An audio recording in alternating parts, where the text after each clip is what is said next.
Dragon Beats.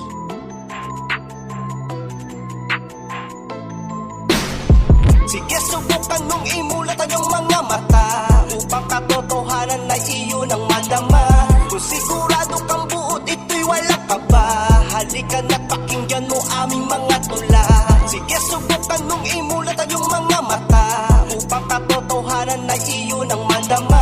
Kung sigurado kang buot, ito'y walang kaba. Halika na pakinggan mo aming mga tula.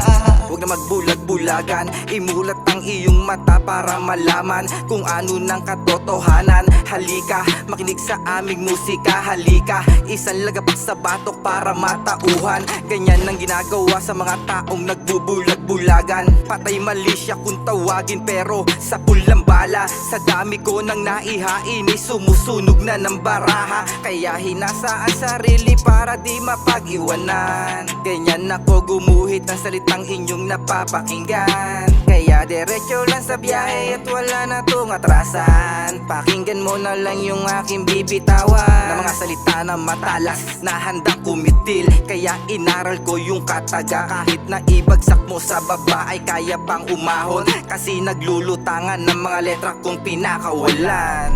Sige, subukan mong imulat ang iyong mga mata upang katotohanan na iyon ang madama. Kung sigurado kang buot, ito'y walang kaba. Halika na pakinggan mo aming mga tula.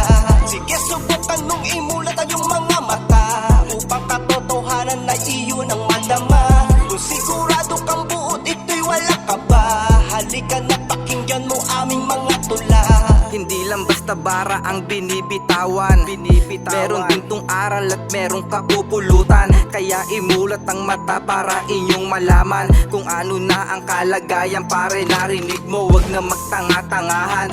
Baka pwede lumingon ka, baka madapa ka.